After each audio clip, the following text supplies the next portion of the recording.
Pituitary gland. Student, pituitary gland हमारे body का सबसे ज्यादा इंपॉर्टेंट ग्लैंड है, क्योंकि हमारे बॉडी के तमाम endocrine gland under the influence of pituitary gland है। वो पिट्यूटरी ग्लैंड के इन्फ्लुएंस में ही काम करते हैं। अच्छा, ये जो पिट्यूटरी ग्लैंड है formerly it was known as master gland.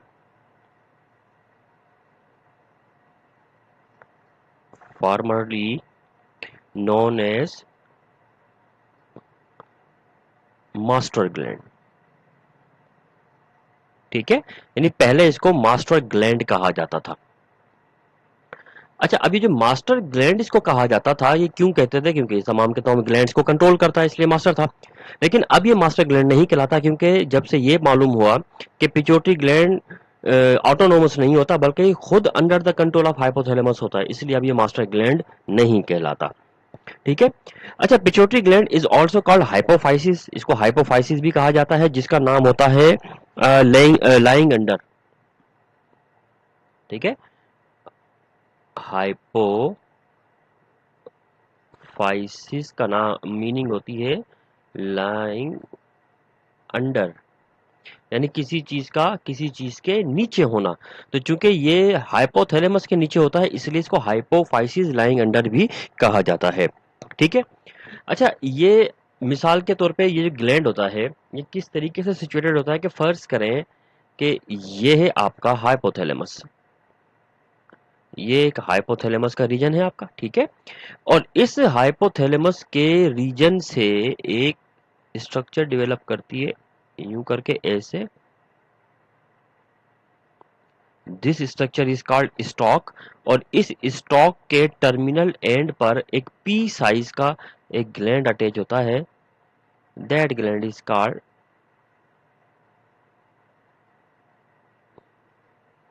Pituitary gland. ये पिट्यूटरी ग्लैंड है आपका। ठीक है। अच्छा, अब ये तो आपकी हाइपोथैलेमस है, ये हाइपोथैलेमस है। ठीक है, ये जो ग्रीन कलर की आपको स्ट्रक्चर दिखाई दे रही है, ये वाली, जिसके जरिए से पिट्यूटरी ग्लैंड इस हाइपोथैलेमस के साथ कनेक्टेड है, ये ग्रीन वाली चीज, दिस इज कॉल्ड स्टॉक। ये स्टॉक कहलाती है।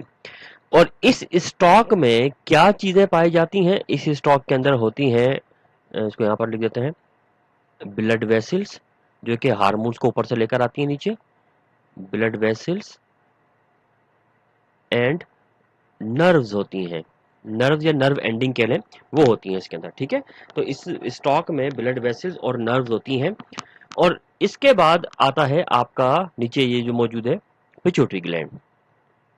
ठीक है, पिट्यूटरी ग्लैंड का एक ये आगे वाला हिस्सा है, एक ये इसका पीछे वाला हिस्सा है।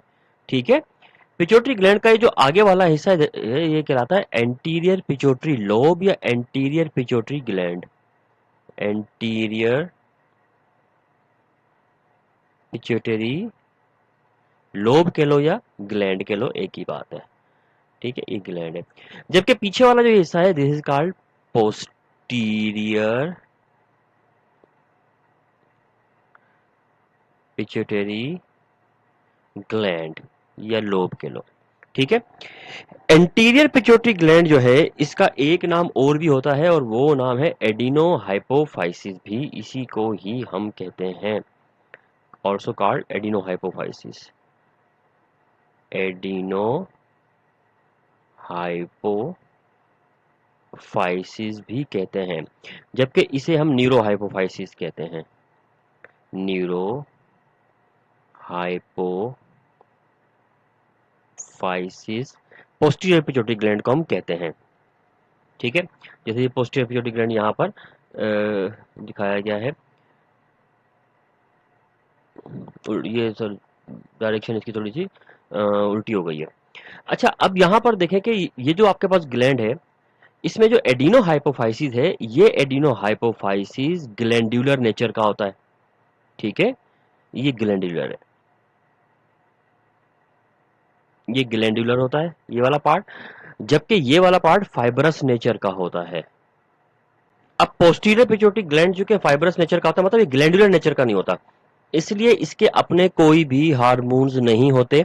इसके अंदर पहले से इनका अपना कोई हार्मोन नहीं होता, इसमें हाइपोथैलेमस के हार्मोन स्टोर होते हैं। और कौन से? ADH anti diuretic hormone, and oxytocin, ये हम लोग पहले पढ़ चुके हैं। ठीक है, तो वो यहाँ पर स्टोर होते हैं, एडीएच और एंटी डायूरेटिक हार्मोन, वरना इसके अपने कोई भी हार्मोन नहीं होते।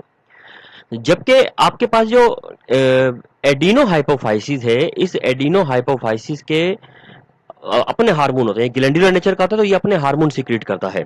ठीक है, और इसके हार्मोन्स को हम कहते हैं ट्रोपिन्स या ट्रोपिक हार्मोन कहते हैं, एंटीरियर पिट्यूटरी ग्लैंड के एंटीरियर पिट्यूटरी के हार्मोन्स को।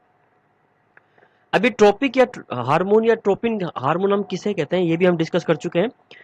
वो हार्मोन जो डायरेक्टली खुद कोई फंक्शन परफॉर्म नहीं करते, बल्कि वो रिलीज होते हैं, रिलीज होने के बाद किसी और ग्लैंड पर एक्ट करके उससे हार्मोन रिलीज कराते हैं और उससे फंक्शन करवाते हैं, ये ट्रोपिन हार्मोन कहलाते हैं।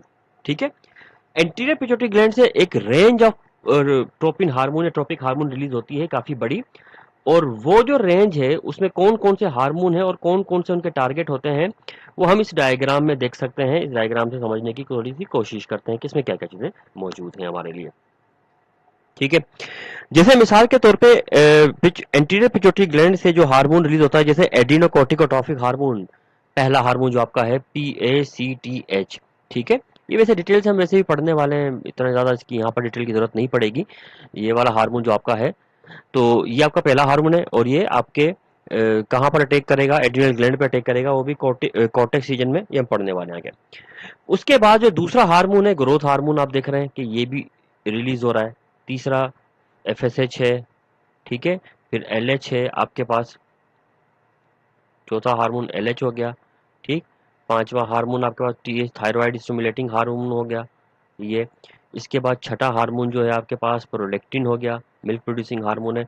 सातवां हार्मोन जो है आपके पास ऑक्सीटोसिन, ये तो खैर इंटीरियर से नहीं रिलीज हो रहा, ये ADH और वेसोप्रेसिन ये पोस्टीरियर से रिलीज हो रहे हैं, एंटीरियर से ये रिलीज हो रहे हैं नंबर 6 तक। ठीक है, इनके अलावा और अगर कोई हार्मोन है तो वो भी हम लोग इसको डिस्कस कर लेंगे, आ जाएगा हमारे पास सिलेबस में। तो ये हार्मोन है एंटीरियर पिट्यूटरी ग्लैंड के, जो 6 आपकी बुक में भी दिए गए हैं। ठीक है, तो इन्हीं को हम डिटेल से पढ़ेंगे, और इनके सामने इनके टारगेट्स भी बने हुए हैं। लेकिन हम लोग चूंकि अलग से इन तमाम चीज़ों को पढ़ेंगे, इसलिए फिर यहाँ पर ज़्यादा इसको देखने की जरूरत नहीं पड़ेगी हमें इंशाल्लाह। हम लोग इसको जब हम पढ़ेंगे तभी इसको डिटेल से देख लेंगे।